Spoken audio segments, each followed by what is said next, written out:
باللہ من الشیطان الرجیم بسم اللہ الرحمن الرحیم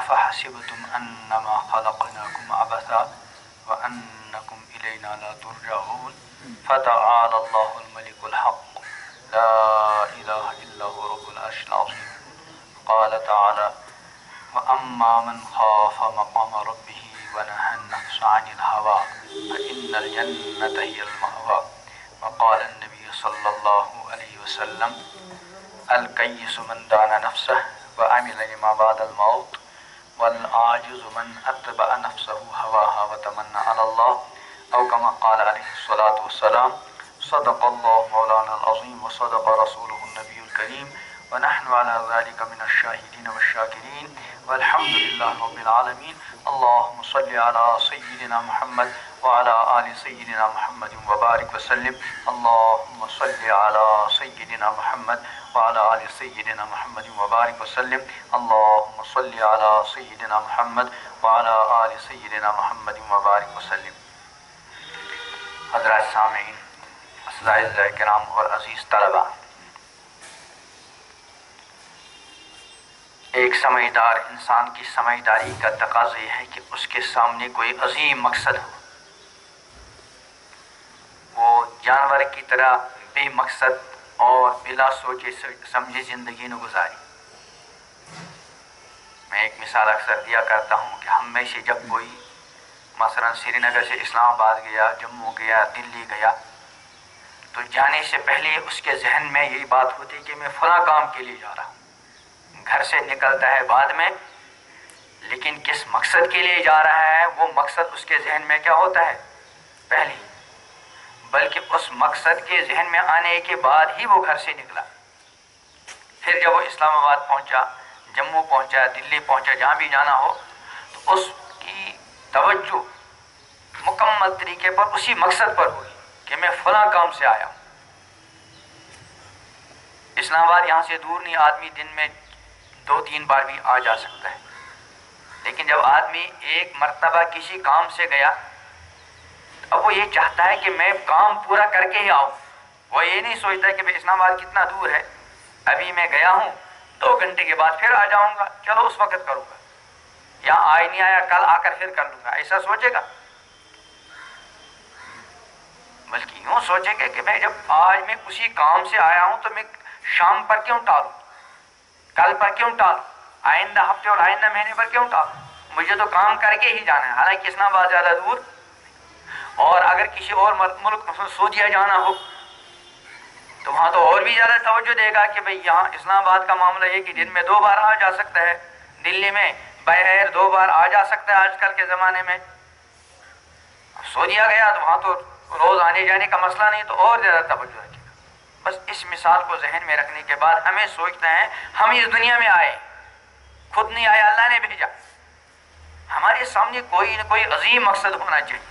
معمولی مقاصد کے پیچھے مال کمانا، ڈگریاں حاصل کرنا، یہ کوئی اتنا بڑا مقصد نہیں ہے. یہ ایک کام ہمارا ہے یہ، لیکن اتنا اونچا مقصد نہیں کہ انسان اپنی زندگی اس مقصد کے پیچھے کھپا دے. اگر پیسہ کمانا مقصد ہے، ایک انسان پیسے زیادہ کماتا ہے کہ فیکٹری زیادہ کماتی ہے؟ فیکٹری پیسہ زیادہ کمائی. تو سب سے پہلی بات یہ ہے کہ ہمیں اپنے سامنے ایک مقصد کو رکھ کر اپنی زندگیاں گزارنی ہیں. سمجھداری کا تقاضا ہے کسی فائدے کو سامنے رکھ کر. میں نے جو قرآن پاک کی آیت پہلی پڑھی اس میں اللہ پاک یہ فرماتے ہیں افحسبتم انما خلقناکم عبثا، کیا تم یہ سمجھتے ہو کہ ہم نے تم کو یوں ہی بیکار بلا فائدے کا پیدا کیا؟ کیا مطلب؟ یعنی ایسا سمجھنا غلط ہے، ایسا سمجھنا صحیح نہیں کہ بلا مقصد کے اور عبث اور بیکار تم کو پیدا کیا. ایسا نہیں، بلکہ کسی خاص مقصد کے تحت پیدا کیا ہے. اور وہ مقصد کیسے پورا ہوگا اس کو بھی اللہ پاک نے بیان کیا. میں نے جو آیتیں پڑھی اور ایک حدیث پڑھی اس کو ذرا توجہ کے ساتھ سنیں، دھیان کے ساتھ. فرمایا اما من خاف مقام ربہ، کہ جو اللہ کا بندہ، جو اللہ کی بندی اللہ کے سامنے کھڑے ہونے کے سلسلے میں ڈرتے رہے، یعنی اس کے دل و دماغ میں ہر وقت یہ بات گونجتی ہے کہ بھائی ایک وقت ایسا آنے والا ہے مجھے اپنے رب کے سامنے کھڑے ہو کر جواب دہ ہونا ہے۔ کس چیز کا جواب دہ ہے؟ کس چیز کے بارے میں جواب دینا؟ ایک یہ کہ میں نے جو تم کو زندگی کا سرمایہ دیا ہے، زندگی کا سرمایہ چھوٹا سرمایہ بڑا، اللہ پاک نے ہمیں مختلف سرمایہ دیے ہوتے ہیں، لیکن سب سے قیمتی سرمایہ ہمارے پاس کون سا سرمایہ ہے؟ ہماری زندگیوں کا سرمایہ۔ دوسرے جتنے بھی سرمایہ ہیں ان کی حیثیت اور ان کی قدر و قیمت اسی وقت تک ہے جب تک زندگی کا سرمایہ ہو۔ زندگی کا سرمایہ ختم، باقی سارے سرمایہ اس کے لیے کیا ہو گئے؟ بیکار۔ تو اللہ تعالیٰ کے سامنے جواب دہ ہونا ہے سب سے پہلے کس چیز کے بارے میں؟ کہ میں نے جو زندگی کا سرمایہ تم کو دیا ہے اس زندگی کے سرمایہ کو کہاں ختم کر کے آئے؟ اس زندگی کے سرمایہ میں سب سے زیادہ قیمتی حصہ ہے جوانی کا۔ ماشاءاللہ یہ جو میرے سامنے بچے بیٹھے ہیں، طلبہ بیٹھے ہیں، سارے کے سارے جوان ہیں۔ یہ جوانی اللہ تعالیٰ کی بہت عظیم نعمت ہے۔ مومن بندے کو اور مومن جوان کو چاہیے کہ اپنی جوانی کا بھرپور فائدہ اٹھائے۔ یہ جو آپ پڑھ رہے ہیں یہ بھی جوانی کا فائدہ ہے۔ آپ کے لیے روزگار کا معاملہ اس کے ذریعے حل ہوگا، وہ بھی ایک فائدہ ہے۔ آپ کو نوکری ملے گی، وہ بھی ایک فائدہ ہے۔ لیکن یہ چیزیں اس زندگی کا پورا فائدہ نہیں۔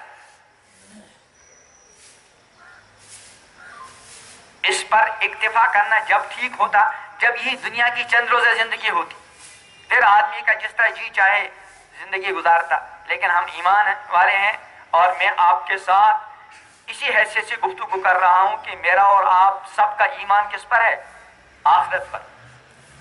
اور آخرت کی ابدی زندگی جو ابدی ہے، یہاں کی زندگی کیا ہے؟ عارضی، معمولی، اور پتہ نہیں کس کے لیے کب بلاوا ہوگا۔ میں اکثر ایک مثال عرض کیا کرتا ہوں، اپنے ملک میں آدمی جب چاہے جہاں چاہے کوئی روک ٹوک نہیں، لیکن اگر آدمی اپنے ملک سے باہر جانا چاہے اس کے لیے سب سے پہلے کیا چاہیے؟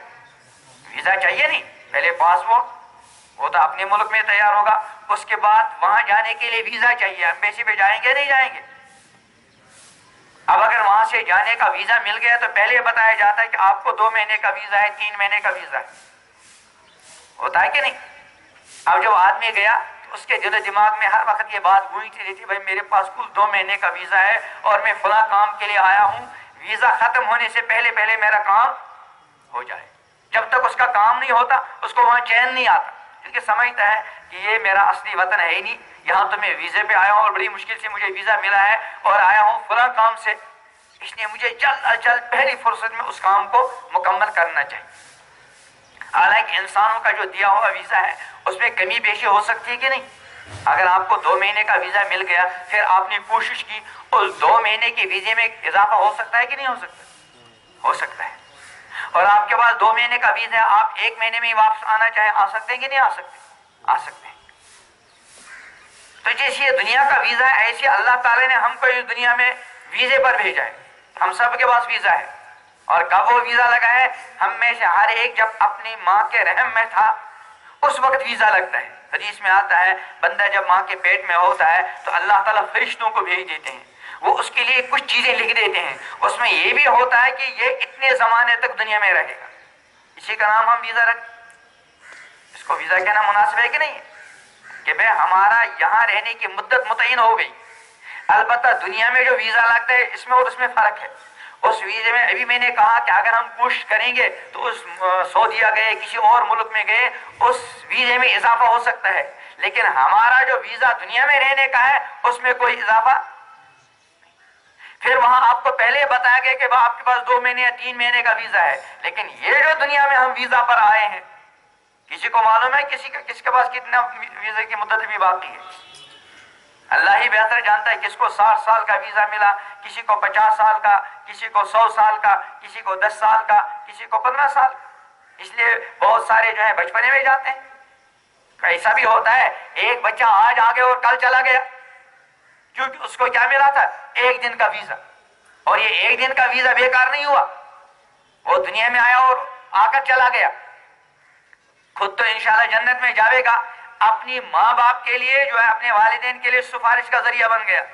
اپنے ماں باپ کو جنت میں لے جانے کا ذریعہ بن گیا. اس کو جو اللہ نے ایک دن کے ویزے پہ بھیجا، وہ ایک دن کے ویزے پر آنا بھی بیکار، اسی بچے کی وجہ سے اس کے ماں باپ کا کام بن سکتا ہے. تو بہرحال ہم سب کو یہ بات ذہن میں رکھنی ہے کہ ہمیں اس دنیا میں ویزا پر بھیجا گیا ہے اور ہمیں ویزے کی مدت نہیں بتائی گئی.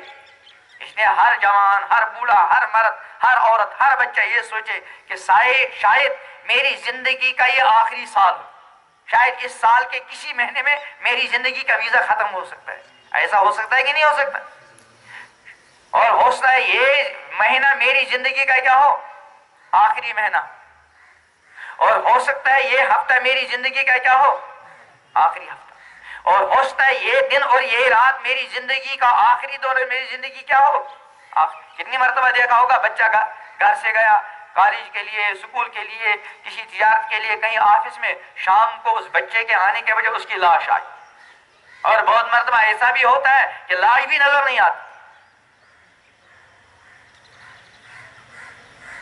تو اس لیے ہر وقت یہ ذہن میں رہے کہ میں اس دنیا میں آیا ہوں کسی مقصد کے تحت. وہ مقصد کیا ہے؟ فرمایا وما خلقت الجن والانس الا لیعبدون، کہ بھائی میں نے جنات اور انسانوں کو کس لیے پیدا کیا؟ اپنی عبادت کے لیے، اپنی بندگی کے لیے. ہماری زندگی کا اصل مقصد اللہ کی بندگی ہے. اور یہ جو ہم پڑھ رہے ہیں، یہ جو ہم پڑھا رہے ہیں، یہ جو ہم ملازمتیں کر رہے ہیں اور ڈگریاں، یہ بھی اس مقصد زندگی کو پورا کرنے کے لیے ایک ذریعہ ہے. تو سب سے پہلی بات یہ ہمارے ذہن میں رہے کہ ایک دن آنے والا ہے، ہم سب کو اللہ کی بارگاہ میں کھڑے ہو کر اپنی زندگی کا حساب دینا ہے. اور زندگی میں سے جو قیمتی حصہ ہے جوانی کا، اس جوانی کا کیا دینا ہے؟ اللہ کی بارگاہ میں حساب دینا ہے. یہ اللہ کا کلام ہے، اس میں کوئی شک نہیں. اللہ کے کلام کی پہلی صفت اللہ نے خود بیان کی کہ ذالک الکتاب لا ریب فیہ، کوئی شک نہیں، بلا شبہ. زندگی کا جواب اور کس کا جواب؟ جوانی کا. کہ جوانی کہاں گزاری اور زندگی کہاں گزاری. جب مومن بندے کے ذہن دل و دماغ میں یہ بات رہے گی کہ بھائی ایک وقت آنے والا ہے، مجھے اللہ کے سامنے کھڑے ہو کر زندگی اور جوانی کا حساب دینا ہے.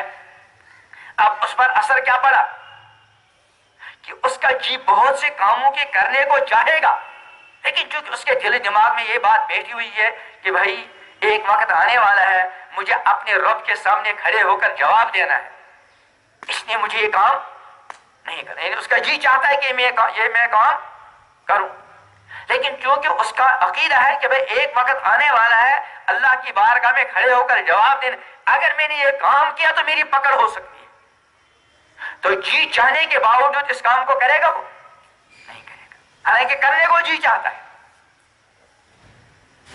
بہت سے ایسے کام آدمی کے کرنے کو جی نہیں چاہتا. مثلا صبح نماز پڑھنی ہے، اب آدمی سویا ہوا ہے، جوان بھی ہے، بچہ بھی ہے، مرد بھی، عورت بھی سوئے ہوئے ہیں.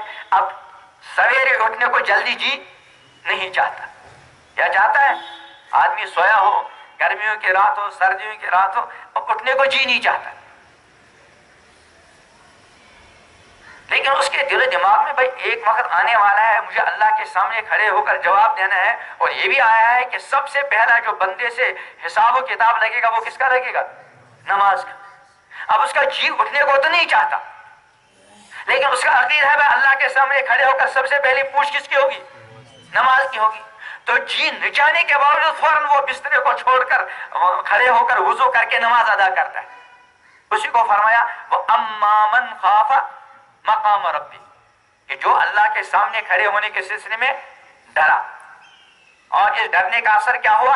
وَنَهَا النَّفْسَ عَنِ الْهَوَىٰ، کہ اس کا جی بہت سے کاموں کے کرنے کو چاہ رہا تھا لیکن اس نے کرنے نہیں دیا. اور اس کا جی بہت سے کاموں کے نہ کرنے کو چاہتا تھا لیکن اس نے اس کو کرنے پر کیا کر لیا؟ آمادہ کر لیا. ایک نوجوان کا جی چاہتا ہے ایک بچے کا کہ فلاں اسکول میں پڑھتا ہوں، وہاں میرے ساتھ فلاں لڑکی پڑھتی ہے، میں اس کے ساتھ، میں ذرا بات صاف کہنا چاہتا ہوں تاکہ ہم کو کچھ دل دماغ میں بات بیٹھ جائے.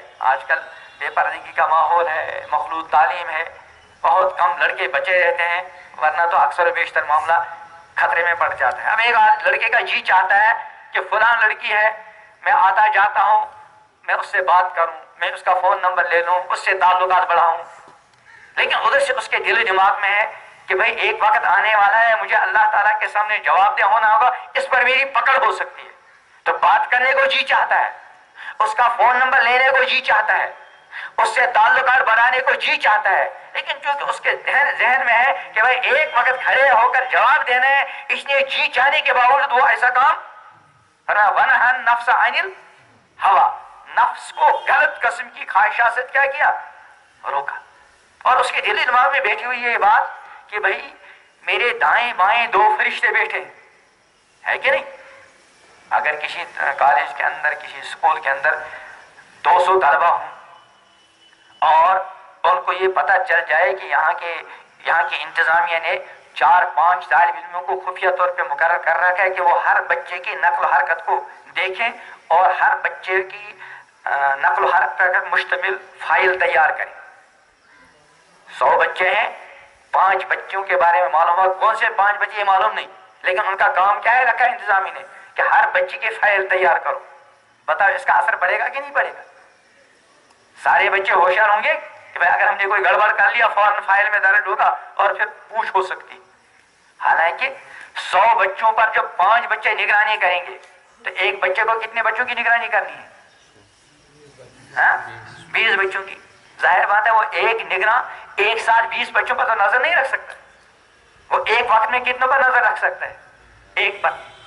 تو یہ بظاہر موقع یہ ہے کہ آدمی سوچے بھائی ایک چانس تو یہ ہے کہ وہ میرے اوپر نظر رکھنا ہوگا، اور ایک کے مقابلے 19 چانس اور 19 امکان کیا ہے کہ مجھے نہیں دیکھ رہا ہوگا، کیونکہ اس کو میرے علاوہ اور کتنوں کو دیکھنا ہے؟ میرے علاوہ 19 کو، میں تو 20واں ہوں، تو ایک چانس ہے دیکھنے کا اور ایک کے مقابلے 19 چانس کیا ہے؟ نہیں دیکھنے کی۔ لیکن ہر بچہ کیا سوچے گا؟ بھائی ہو سکتا ہے مجھے ہی دیکھ رہا ہو، اس لیے کوئی حرکت نہیں کرے گا۔ اس مثال کو ذہن میں رکھ کے بعد ہم سوچیں کہ ہمارے ایمان کا حصہ ہے کہ ہمارے دائیں بائیں کتنے بیٹھے ہیں؟ کرامن کاتبین یعلمون ما تفعلون، جو کچھ تم کرتے ہو وہ جانتے ہیں اور لکھتے رہتے ہیں۔ پھر ان میں سے ہر ایک کی ڈیوٹی الگ، اس کی ڈیوٹی کیا ہے؟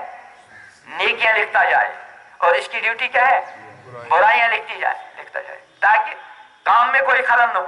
اب ایک آدمی زبان سے کہہ رہا سبحان اللہ اور آنکھ سے کہہ رہا بدنگاہی، اب ایک فرشتے کو دونوں کام لکھنے پڑتے تو بظاہر اگر انسانوں کے لیے مشکل ہے، اللہ نے سبحان اللہ کا جو پڑھ رہا ہے زبان سے وہ تو کون لکھے گا؟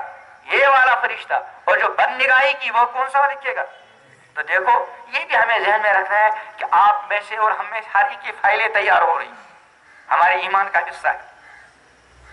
کہیں بھی ہوں، تنہائی میں ہوں، خلوت میں ہوں، جلوت میں ہوں، آفس میں ہوں، اسکول میں ہوں، فرشتے لگے رہتے ہیں، وہ نظر نہیں آتے۔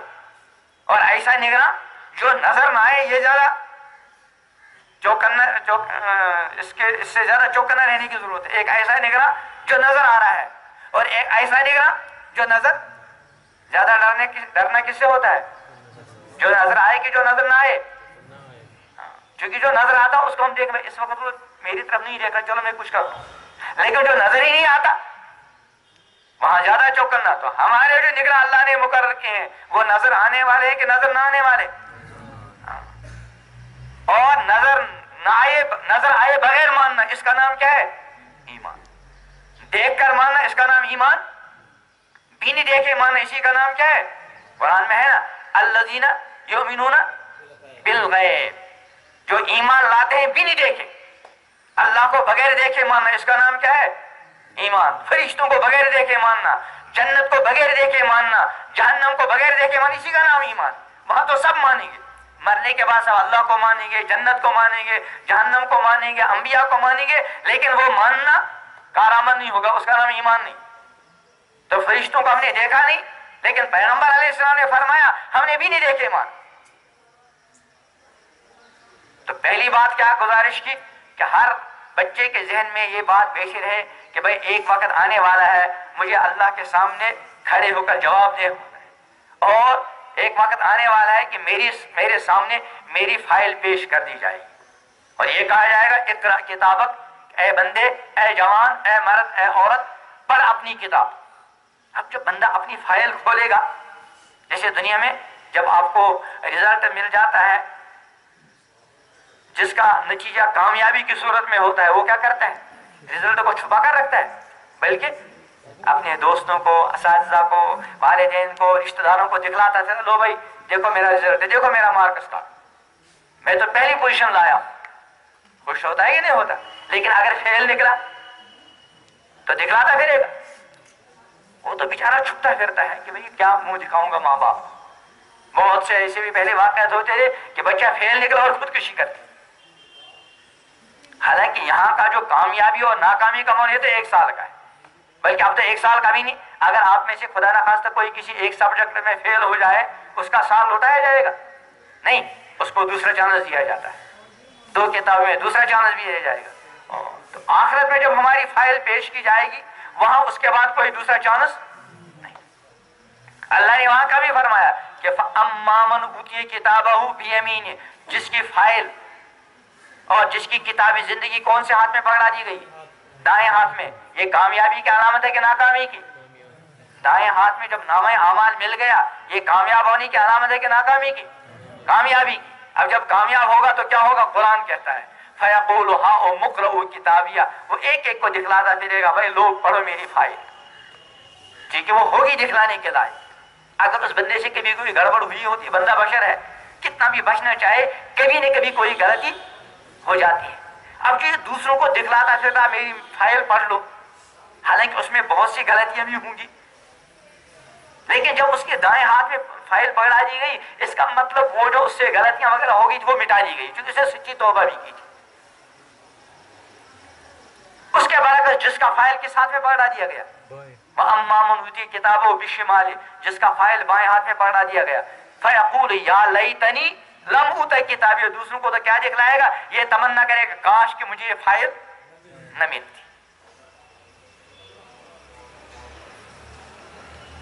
تو اللہ کے سامنے جواب دے گا استحضار، اور اس کا اثر کیا ہے؟ وَنَهَا النَّفْسَ عَنِ الْهَوَىٰ، اپنے نفس کو غلط قسم کی خواہشات سے روکا. بہت سے کاموں کے کرنے کو جی چاہتا تھا، لیکن چونکہ وہ آخرت میں رسوائی کا ذریعہ بن رہے تھے، اس لیے جی چاہنے کے باوجود ان کاموں کو نہیں کیا. بہت سے کاموں کے کرنے کو جی چاہتا ہی نہیں تھا، لیکن نہ کرنے کی وجہ سے اس کی پکڑ ہو سکتی تھی، اس لیے جی کر نہ چاہنے کے باوجود ان کاموں کو کر لیا. اللہ فرماتے ہیں فَإِنَّ الْجَنَّةَ هِيَ الْمَأْوَىٰ، سو اس کا ٹھکانہ کیا ہے؟ جنت. اور جنت کیا ہے؟ مزے کی جگہ. جنت میں کیا ہوگا؟ فرمایا مختصر الفاظ میں اللہ نے اس کی وضاحت کی، خلاصہ بیان کیا کہ وَلَكُمْ فِيهَا مَا تَشْتَهِي أَنفُسُكُمْ، جو تمہارا جی چاہے گا وہ ملے گا، جو تمہارا جی چاہے گا وہ ملے گا.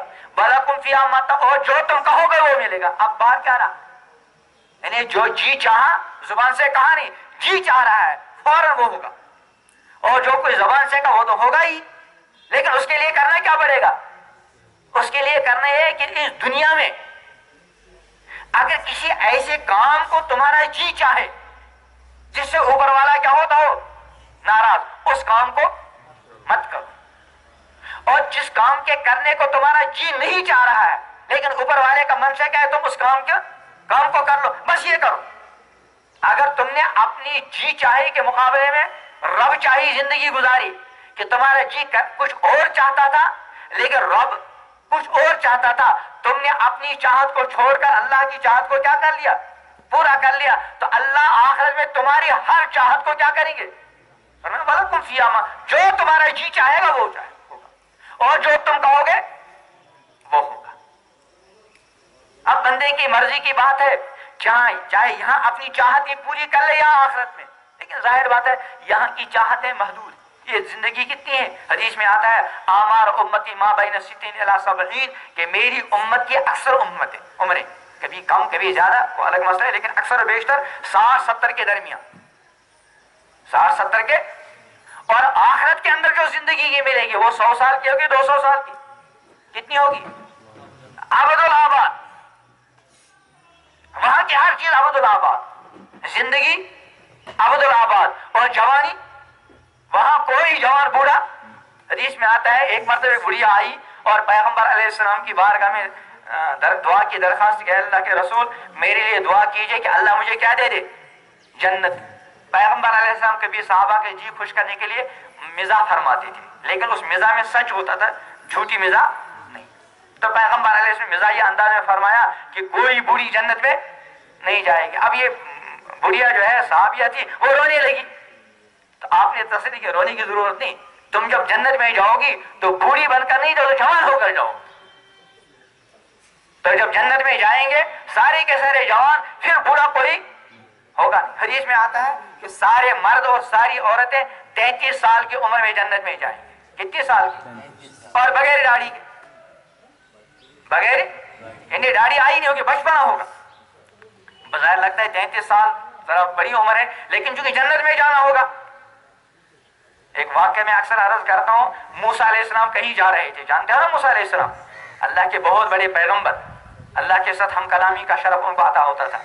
راستے میں بڑھیا ملی, اور موسیٰ اس بات کو ذرا توجہ سے سن لینا. بڑھیا نے پوچھا موسیٰ علیہ السلام کہاں جا رہے ہو؟ کہا میں کوئی ٹور پر جا رہا ہوں اللہ سے. کہا میری ایک درخواست بھی اللہ سے کر لینا. کیا؟ کہ میرے بچے جو ہے بچپنے ہی میں مر جاتے ہیں, کم عمری میں مر جاتے ہیں, دعا کرو اللہ ان کی عمر بڑھا دے. موسیٰ علیہ السلام نے پوچھا کہ بڑی بھی یہ بتا کس عمر میں مر جاتے ہیں؟ تو بڑھیا نے کیا کہا, حضرت بس 300 سال کی عمر ہو گئی اور مر گئے. اب موسیٰ علیہ السلام ہنسے.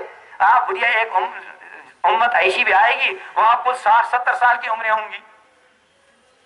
تو بڑھیا نے پوچھا کیا وہ مکان بھی بنائیں گے؟ تو وہ جو اس بڑھیا نے جو کیا کہا کہ بچپنے میں مرتے ہیں 300 سال کی, کیونکہ اس زمانے میں عمریں ہوتی تھی 1000 سال کی, 800 سال کی, 900 سال کی. اب جس مثلا اس زمانے میں 60-70 سال کی عمر ہوتی, اگر کسی کے بچے 20 سال میں مریں گے تو وہ اگر یہ کہے بھائی میرے بچے جو ہیں کم عمری میں مرتے ہیں, اس کا کہنا صحیح ہے کہ غلط ہے؟ بھائی 60 سال کے مقابلے میں 70 سال کے مقابلے میں ہر بچہ 20 سال کی عمر کو پہنچ کر مر جاتا ہے, تو یہ تو بچپنے میں ہی مرنا ہوا. اسی طرح اس بڑھی نے کہا جہاں میرے بچوں کی عمر 300 سال کی ہوئی اور مر گئے, تو اس کا کہنا کوئی بھیجا نہیں, کیونکہ اس زمانے میں 900 سال کی عمریں ہوتی تھی. تو یہ جو 33 سال کے جنت میں جائیں گے اب ہمیشہ ہمیشہ کس عمر کے رہیں گے؟ کوئی 34 سال کا ہوگا نہیں. صحت جو ملے گی ہمیشہ کے لیے, کوئی بیماری پاس نہیں آئے گی. نعمت جو ملی ہمیشہ کے لیے کبھی ختم لا مقطوع ختم نہیں ہوں گی, ولا ممنوع, اور ان پر کوئی پابندی بھی نہیں لگے گی. تو اس کے لیے پہلے تو میں نے 2 کام بتا دیے. ایک تو کیا ہے کہ ہر وقت دل و دماغ میں یہ بات بیٹھی رہے کہ بھائی ایک وقت آنے والا ہے ہمیں اللہ کے سامنے کھڑے ہو کر اپنی زندگی کا, اپنی جوانی کا, اپنے مال کا, اپنی کمائی اور اپنے خرچ کا, اور جو کچھ ہم جانتے ہیں اس کا حساب دینا پڑے گا. اور اس کا اثر کیا ہوا؟ وَنَهَا النَّفْسَ عَنِ الْهَوَىٰ, اپنے نفس کو غلط قسم کی خواہشات سے روکا. یعنی بہت سے ایسے کاموں سے روکا کہ اس کا جی چاہتا تھا کرنے کو, لیکن اللہ تعالیٰ کو کام پسند, اس نے ان کاموں کو کیا کر دیا؟ چھوڑ دیا. اور بہت سے کاموں کے کرنے کو اس کا جی چاہتا نہیں تھا, لیکن اللہ کا آرڈر تھا کہ نہیں کرنا ہے, تو جی نچانے کے باوجود ان کاموں کو کیا انجام دیتا رہا. اللہ کیا فرماتے ہیں؟ فَإِنَّ الْجَنَّةَ هِيَ الْمَأْوَىٰ, اس کا ٹھکانہ کیا ہے؟ جنت. اور آخرت میں اللہ نے کل کتنی جگہ بنائی ہیں؟ 2, ایک جنت اور ایک تیسری کوئی جگہ یا ہے کوئی؟ میں اکثر مسجدوں میں کہا کرتا ہوں بتاؤ بھائی کدھر کو جانا چاہتے ہو, جنت میں کہ دوسری جگہ؟ آپ سے بھی اگر پوچھو کہاں جانا چاہتے ہو تو کیا کہو گے؟ ہے نا, ہر کوئی جنت ہی میں جانا چاہتا ہے کہ نہیں؟ لیکن جنت میں جانے کے لیے بہرحال کچھ نہ کچھ کرنا پڑے گا. میں ایک مثال اکثر دیا کرتا ہوں, کسی کو کہو کہ بھائی تمہارا جی کیا چاہتا ہے, ہوگا میں چاہتا ہوں میں ڈاکٹر بن جاؤں, لیکن اسکول کبھی گیا نہیں, یا اس کے والدین نے اسکول کبھی بھیجا نہیں. 3 سال کی عمر میں بھیجنا چاہیے, 4 سال ہو گئے, 8 ہو گئے, 10 ہو گئے, 12 ہو گئے, اور 12 سال کے بعد اپنے بچے کو مستری کے حوالے کر لیا. اب کہنا بھائی تمہارا جی کیا چاہتا ہے؟ کہ میرا جی چاہتا ہے میرا بچہ کیا بن جائے؟ ڈاکٹر. تو اس کو کیا دو گے مشورہ کہ بھائی یہاں صدربل میں ڈاکٹر مشتاق رہتے ہیں, وہ اوپر والی منزل کا کیا کرتے ہیں؟ علاج. تم پہلے اس کے پاس جاؤ. بھائی اگر اس کا ڈاکٹر بنانے کا ارادہ ہوتا تو وہ تھوڑے بچے کو مستری کے حوالے کرتا, وہ کسی اچھے اسکول کی تلاش کرتا, پھر بچے کو پڑھاتا, پھر امید ہوتی کہ وہ کیا بن جائے؟ ڈاکٹر. لیکن حوالے تو کر لیا مستری کے, اور تمنا کس کی رکھتا ہے؟ میرا بچہ کیا بن جائے؟ ڈاکٹر. تو سارے اس کو مشورہ دیں گے وہاں علاج کراؤ. ایسے ہم سب کیا چاہتے ہیں؟ ہمارا جی کیا چاہتا ہے کہ مرنے بعد کہاں جائیں؟ جنت میں. لیکن نماز نہیں, روزہ نہیں, تلاوت نہیں, شرم حیا نہیں, فکر آخرت نہیں, گناہوں سے بچنا نہیں, یہ بھی معاملہ ہی صحیح. تو میں نے شروع میں یہ بات عرض کی تھی کہ ایک سمجھدار انسان کی سمجھداری کا تقاضا کیا ہے کہ وہ کسی عظیم مقصد کو سامنے رکھ کر اپنی زندگی گزارے. تھوڑے دنوں کے لیے آدمی سوچے یہ سمجھداری نہیں. بولتے ہیں نا بھائی یہ بہت دور اندیش ہے. سنا ہے نا دور اندیش, کہ یہ بہت دور اندیش ہے. کیا مطلب ہے؟ بہت دور کی سوچ کر کوئی کام کرتا ہے. تو مسلمان کو دور اندیش ہونا چاہیے کہ کوتا اندیش؟ ہاں, دور اندیش. اور ایمان والے کے علاوہ کوئی دور اندیش نہیں ہو سکتا. دوسرا کتنا بھی سمجھدار ہو وہ زیادہ سے زیادہ سوچے گا مرنے تک. مرنے کے بعد تو نہیں سوچے گا. مرنے کے بعد وہ سوچے گا جو مرنے کے بعد دوبارہ زندہ ہونے کو مانتا ہو. اس لیے مسلمان تو دور اندیش ہو سکتا ہے, کوئی غیر ایمان والا دور اندیش, چاہے وہ ہوائی جہاز بنائے کچھ بھی بنائے, وہ دور اندیش نہیں. دور اندیش وہ ہے جو ہمیشہ کے لیے سوچے, اور ہمیشہ کے لیے سوچنے والا ایمان والا ہوتا ہے. غیر ایمان والا ہمیشہ کے لیے نہیں سوچ سکتا. اس لیے امام الانبیاء حضرت محمد عربی صلی اللہ علیہ وسلم نے سمجھدار اور ناسمجھ کی تعریف بیان کی. جب انہیں حدیث پڑھی, بتاؤ آپ کا جی سمجھدار بننے کو چاہتا ہے کہ ناسمجھ ہے نا؟ ایک دوسرے کو آپ سمجھدار کہیں, ایک امام الانبیاء حضرت محمد عربی علیہ السلام سمجھدار کہیں. اصل آپ کے کہنے کا اعتبار ہے نا پیغمبر علیہ السلام کے. وہ کیا فرماتے ہیں؟ الکیس من دان نفسہ. سمجھدار کون ہے؟ من دان نفسہ, جو اپنی نفس کو کیا رکھے؟ کنٹرول میں, آزاد نہ چھوڑے. جو کنٹرول میں رکھتا ہے وہ حادثے سے بچ جاتا ہے. میں اکثر مثال دیا کرتا ہوں, گاڑیاں ہوتی ہیں نا چھوٹی بڑی, ایک گاڑی کے کتنے پرزے ہوتے ہیں؟ سینکڑوں. لیکن گاڑی بنانے والے جب بنایا اس گاڑی کو ہر پرزے کو اس انداز سے فٹ کیا ہے کہ ڈرائیور جب اپنی سیٹ پہ بیٹھتا ہے اور گاڑی کو چلاتا ہے اس کو ہر پرزے کو کنٹرول رکھنا پڑتا ہے. ہاں نہیں, سینکڑوں پرزوں کو کہاں بیچارہ ایک آدمی کنٹرول رکھے گا؟ وہ اس انداز سے فٹ کیے ہوتے ہیں, ہر پرزہ خود چلتا ہے. ڈرائیور کو کتنے پرزے کنٹرول میں رکھنے پڑتے ہیں؟ 4-5 پرزے. اگر وہ کنٹرول میں آ گئے تو ڈرائیور بھی منزل تک پہنچ جائے گا, گاڑی بھی, اور جو اس میں اور سوار ہوں وہ بھی. لیکن اگر ان چند پرزوں میں سے کوئی پرزہ کنٹرول سے باہر گیا, گاڑی کو بھی خطرہ, ڈرائیور کو بھی خطرہ, اور کوئی اور بھی پیچھے بیٹھا ہو اس کو بھی خطرہ. تو اللہ تعالی نے ہم کو بنایا, کتنے پرزے بنائے؟ بہت سارے پرزے بنائے, اور بڑے قیمتی پرزے. دنیا میں کوئی بھی مشینری, کوئی بھی فیکٹری ایسی نہیں ہوتی جو اس کے پرزے ہمارے پرزوں سے زیادہ قیمتی ہو. ہمارے کسی پرزے کی کوئی قیمت ہو سکتی ہے؟ ہر کسی کو ماشاءاللہ اللہ نے 2 آنکھیں دی. اگر کوئی ہم کو 10 کروڑ روپے لے لو, 2 آنکھوں میں سے ایک نکال کر دے دو, کوئی تیار ہو جائے گا؟ حالانکہ کام ایک سے بھی چلے گا, لیکن پھر بھی آدمی دینے کو تیار. بڑے قیمتی پرزے اللہ نے بنائے. یہاں ذرا سا بلب 100-200 روپے کا لاتے ہو, ماہانہ فیس دینی پڑتی ہے, نہیں دینی پڑتی؟ اگر پہلے مہینے میں نہیں دیا تو سود چڑھنا شروع ہو جائے گا. 1-2 مہینے اور ہو گئے تو بیچ والے کیا کریں گے؟ کنیکشن کاٹ دیں گے, نہیں کاٹ دیں گے؟ 50 روپے کا بلب اپنے پیسے سے خریدا, ہر مہینے فیس دینی پڑتی ہے, فیس میں تاخیر کی سود چڑھنا ہو گیا, اور تاخیر کی تو کنیکشن کٹ گیا. اللہ تعالی نے کتنے بلب دیے ہر کسی کو؟ 2. اور دنیا کے سارے بلب اس وقت تک بیکار ہیں جب تک یہ 2 بلب کام نہ کریں. باقی سارے بلبوں کی وقت حیثیت جب یہ 2 بلب کام کرتے ہوں. کتنے دنوں سے استعمال کر رہے ہو؟ سال سے استعمال کر رہے ہو, نہیں کر رہے ہو؟ کوئی فیس دینی پڑی اللہ کو؟ دینی پڑی.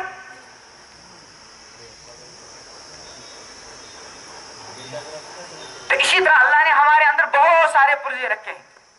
جب خدا نہ خواستہ کوئی پرزہ خراب ہو جاتا ہے نا, اس وقت پتہ چلتا ہے کتنے قیمتی پرزے ہیں. ابھی 2-3 سال کی بات ہے, اسلام آباد علاقے میں ایک جوان بچے کی, نوجوان بچے کی کلیجی وہ خراب ہو گئی. اب اس کے باپ نے اپنی جان کو خطرے میں ڈال کر اپنی آری کلیجی اس کے لیے کیا کی؟ پیش. خریدنی نہیں پڑی. اس کی فٹنگ کے لیے اور دوسرے خرچ جاتے 45 لاکھ روپے اس کو دینا پڑا. کلیجی خریدنی نہیں پڑی, وہ باپ نے لے کر اپنی جان کو خطرے میں ڈال دیا. لیکن پھر بھی کتنی فٹنگ میں لگ گئے؟ 45 لاکھ روپے. زمین جائیداد بیچارے نے بیچی. ابھی چند ہفتے پہلے کی بات ہے, کشمیر روز میں ہمیں آیا تھا کہ جگر کی پیوند کاری کے لیے ابھی باہر جانا پڑتا ہے. 25 سے 35 لاکھ تک صرف پیوند کاری میں لگتے ہیں. اب وہ 16 والے کر رہے ہیں تو اس میں لکھا تھا کہ 2 سال میں تیار ہوگا، اور پھر 5 لاکھ سے 7 لاکھ تک جگر کی صرف کس میں پیوند کر جگر خریدے میں نہیں. تو بہت قیمتی پرزے اللہ پاک نے بنائے اور ایسے فٹ کیے کہ ہر پرزہ خود بخود کیا کر رہا ہے، کام کر رہا ہے. اگر مجھے یہ اور آپ کو یہ فکر کہ بھائی گردہ اپنا کام کرتا رہے، ادھر توجہ دینی پڑتی، ہم کچھ کر سکتے تھے؟ آتے اپنا کام کر رہے ہیں کہ اس کو سوچنا پڑتا. ہم کسی کام دور کی اور باتیں تو دور ہیں. جب سے میں یہاں ہوں آدھا گھنٹہ قریب ہو گیا، میں نے کتنی سانسیں لی اور چھوڑی، سینکڑوں. آپ نے بھی نہیں، آپ کو اس کے لیے کچھ کرنا پڑا. بھائی کھانے کے لیے کچھ کرنا پڑتا ہے، پینے کے لیے کچھ کرنا پڑتا ہے. اگر سانس لینے کے لیے بھی کچھ کرنا پڑتا کہ بھائی سانسیں جتنی چاہو لے لو اور جتنی چاہو چھوڑو، لیکن اپنے اختیار سے سانس لو بھی اور چھوڑو بھی. ہم کچھ کر سکتے تھے؟ اللہ نے سانس کا سسٹم ایسے رکھا ہے، ہمیں کچھ نہیں کرنا پڑتا. تو بہرحال اللہ نے بڑے بڑے قیمتی پرزے بنائے، ہر پرزہ اپنا کام کر رہا ہے. اب اللہ نے ہمارے اختیار میں چند پرزے دے دی کہ بھائی ان چند پرزوں کو کنٹرول میں رکھو. کون کون سے پرزے ہیں جن کو آپ اپنے اختیار سے استعمال کرتے ہیں؟ کون کون سے پرزے ہیں؟ آنکھ کا پرزہ، آنکھ جو استعمال کرتے ہیں، کسی کو بھی دیکھ لیا، اختیاری ہے غیر اختیاری ہے نا. زبان کا پرزہ، کان کا پرزہ. دیکھو اس کان کے پرزے کا کتنا غلط استعمال ہوتا ہے. ہر وقت دیکھو بچوں کے اس کانوں میں ہوتا ہے نا، وہ ہوتا ہے نا ہر وقت کیا کیا سنتے رہتے ہو. کانوں میں کیوں رکھتے تاکہ کسی اور کو پتا، یہ جو دائیں بائیں بیٹھے ان کو پتا چل رہا ہے تم کیا سن رہے ہو، اور اوپر والا جو علیم بذات ہے اس کو بھی معلوم ہے کیا سن رہے ہو. ہاتھ کا پرزہ، پیر کا پرزہ. یہ جو فرشتے ہیں نا دائیں بائیں بیٹھے، گردہ کیا کر رہا ہے کیا نہیں کر رہا ہے یہ نہیں لکھیں گے، آنتیں کیا کر رہی ہیں یہ نہیں لکھیں گے، جگر کیا کر رہا ہے ان کا کام یہ نہیں، رگیں اپنے کام کر رہی ہیں یہ نہیں لکھیں گے. یہ اگر لکھیں گے تو کیا، آنکھ کیا دیکھ رہی ہے یہ لکھیں گے، زبان کیا بول رہی ہے یہ لکھیں گے، کان کیا سن رہے ہیں یہ لکھیں گے، قدم کدھر کو چل رہا ہے اور کیوں چل رہا ہے یہ لکھیں گے، ہاتھوں نے کیا کیا کیا یہ لکھیں گے. تو الکیس من دانا، سمجھدار ہوا جو اپنے نفس کو کیا رکھے، کنٹرول میں. نفس کو کنٹرول میں رکھنے کا مطلب کیا ہے؟ آنکھ کنٹرول میں رہے، زبان کنٹرول میں رہے، ہاتھ پیر کنٹرول میں رہے، اور دل و دماغ.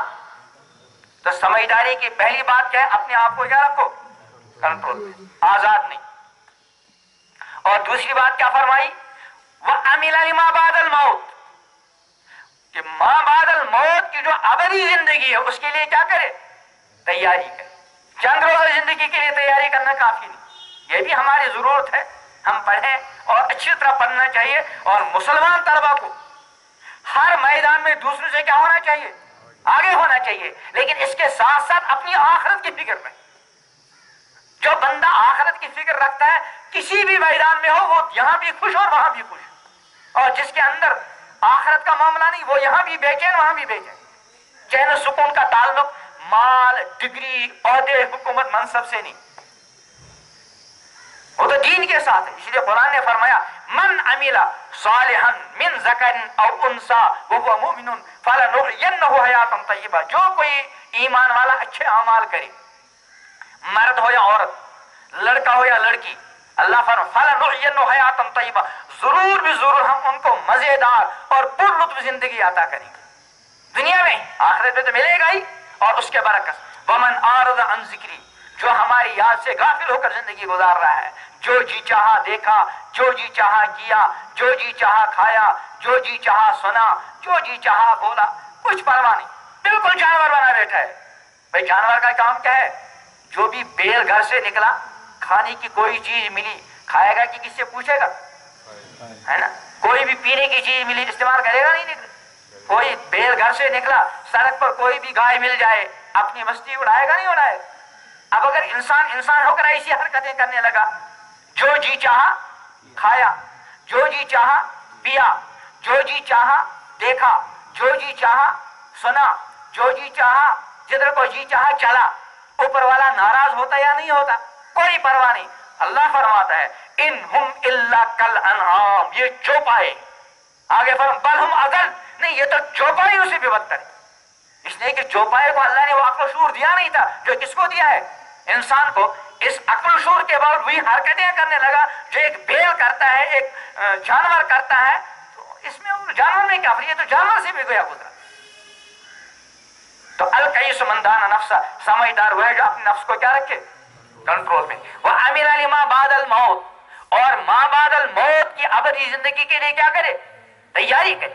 اسی لیے اس دنیا میں اللہ پاک نے ہم کو جو بھیجا ہے دنیا بنانے کے لیے نہیں، بلکہ کیا بنانے کے لیے؟ آخرت بنانے کے لیے. دنیا ہماری ایک ضرورت ہے. ہماری زندگی کا اصل مقصد اپنی دنیا بنانا نہیں. جو آدمی بس دنیا بنانے کے چکر میں اپنی زندگی مکمل کر دیتا ہے، وہ اپنے آپ کو تباہی بربادی کی طرف ڈال جاتا ہے. ٹھیک ہے، دنیا ہماری ضرورت ہے، روزگار کا مسئلہ ہماری ضرورت ہے، ہم اس کو منع نہیں کرتے. میں اکثر مثال دیا کرتا ہوں گاڑی کی. گاڑی چھوٹی ہو یا بڑی، اس کا مقصد کیا ہے اصل؟ کہ آدمی اپنی منزل تک پہنچ جائے. لیکن منزل تک پہنچنے کے لیے بہرحال اس کی ٹینکی میں کیا چاہیے؟ پیٹرول یا ڈیزل. بغیر اس کے نہیں چلے گی. لیکن اصل مقصد پیٹرول ہے کہ اصل مقصد منزل تک پہنچنا ہے نا. اب ایک آدمی اس پیٹرول جمع کر رہا ہے اور گاڑی میں کبھی چلتا نہیں، سب کہیں گے اس کے اوپر والی منزل کام. اسی طرح ہماری کوئی منزل ہے جو اللہ پاک نے متعین کی، اصل تو ہمیں وہاں پہنچنا ہے. یہ جو کھانے پینے والا مسئلہ، یہ ہمارا پیٹرول والا مسئلہ ہے. جسے گاڑی کی ٹینکی لیے کیا چاہیے؟ پیٹرول. بقدر ضرورت پیٹرول ڈال دو اور آگے چلو. پھر کبھی ضرورت محسوس ہوگی بھائی پیٹرول ختم ہونے لگا، اور ڈال دو، پھر آگے چلو. اور پیٹرول کے لیے کم سے وقت لگاؤ، پھر آگے چلے، پھر پیٹرول. اسی طرح اللہ پاک نے ہمارے لیے چھوٹی سی ٹینکی بنائی. اور یہ یاد رکھو ہمارے ایمان کا حصہ ہے کہ ابھی میں نے کہا تھا نا، جب دنیا میں بندہ آتا ہے تو اس کی زندگی کیا لگتا ہے؟ ویزا. 50 سال 60 سال. اس 60 سالہ زندگی میں اس ٹینکی میں جتنے پیٹرول کو جانا ہوگا وہ وہیں سے طے ہے. جتنا وہاں سے طے ہے اس میں کوئی کمی بیشی، کوئی کروڑ پتی ہو، ارب پتی ہو، اس کی ٹینکی میں اتنا ہی پیٹرول جائے گا جتنا وہ وہاں سے کیا ہے؟ طے ہے. اور کوئی غریب نادار ہو، اس کی ٹینکی میں اتنا ہی جائے گا جتنا ادھر سے کیا ہے.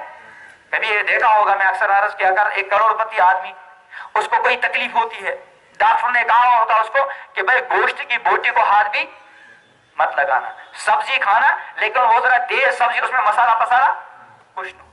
اور سالہ سال تک بیچارہ ارب پتی کروڑ پتی شیخ صاحب کیا کھا رہا ہے؟ سبزی. اور اس کے گھر میں ایک ملازم نوکر 2500 روپے 3000 روپے پہ اس کا کام ہے باتھ روم صاف کرنا، برتن مانجنا، باہر سے دودھ روٹی لانا اور بچوں کو اسکول تک زیادہ سے زیادہ پہنچانا. لیکن گھر میں جتنی نعمتیں پکتی ہیں سب سے زیادہ کون استعمال کر رہا ہے؟ وہ 3000 اور 2500 کا ملازم. کیوں؟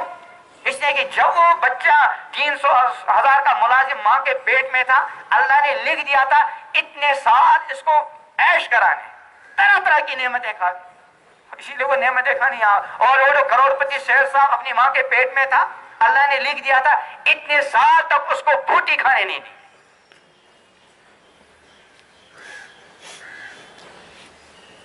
اس لیے روزگار کے چکر ہی میں آدمی اپنی زندگی کو تباہ اور برباد کرے، یہ سمجھداری کی بات.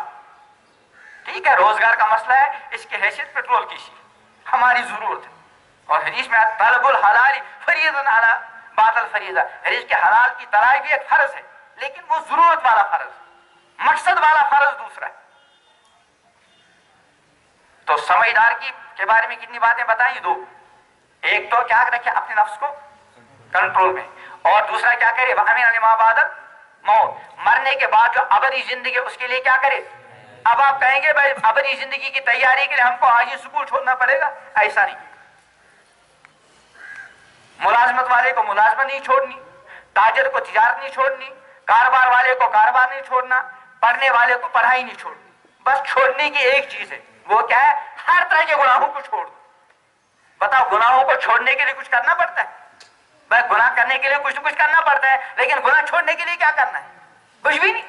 بس یہ جو نفس دشمن اندر بیٹھا ہوا ہے اس کی مخالفت کرنی پڑتی ہے. نفس دوست ہے دشمن؟ ہمارا نفس جو اندر بیٹھا ہوا ہے دوست ہے دشمن ہے؟ اور بڑا خطرناک دشمن ہے. دنیا میں کوئی دشمن نفس سے زیادہ خطرناک. دنیا میں جتنے بھی دشمن ہیں وہ کسی وقت دوست بن سکتے ہیں. یہ امام الانبیاء حضرت محمد عربی علیہ السلام کی نصیحت ہے. 2 نصیحتیں فرمایا، احبب حبیبک ہونما، کہ اگر دنیا میں کسی سے دوستی ہو نا، اس دوستی کو ذرا اعتدال کے اندر ہی رکھنا. یہ نہیں کہ دوستی کے زمانے میں اپنی زندگی کی ساری کتاب اس کے سامنے کھول کر رکھ دی. کیوں؟ عسیٰ ان یکون بغیضک یوما ما، ہو سکے کسی دن کیا بن جائے تمہارا دشمن. چونکہ دوستی کے زمانے میں اپنی ساری کتابی زندگی اس کے سامنے کیا کر دی؟ اللہ نے تو پردہ پوشی کی تھی. آدمی آنکھ سے گناہ کرتا ہے، زبان سے گناہ کرتا ہے، کان سے گناہ کرتا ہے، وہ مختلف گناہ کا اثر ہے سیاہی. لیکن اللہ نے اس سیاہی کو کہاں چھپایا ہے؟ دل میں. حدیث میں ہے جب گناہ کرتا ہے بندہ سیاہ نقطہ کہاں لگتا ہے؟ اور دل کو کون دیکھتا ہے؟ اللہ کے سوا. اللہ چاہتا ہے کہ میرے بندے کی اس سیاہی پر کسی کو نظر، میرا بندہ اندر اندر سے میری بارگاہ میں توبہ کرے اور میں اندر اندر سے اس کی سیاہی کو کیا کر دوں. لیکن اس نالائق نے کیا کیا باولے نے کہ جس کے ساتھ دوستی تھی، اللہ نے جن چیزوں کی پردہ پوشی کی تھی، چھپا رکھا تھا، وہ ساری کتاب اپنے دوست کے سامنے کیا کر دی؟ کھول کر رکھ. فرمایا ایسا مت کرو. کیوں؟ عسیٰ ان یکون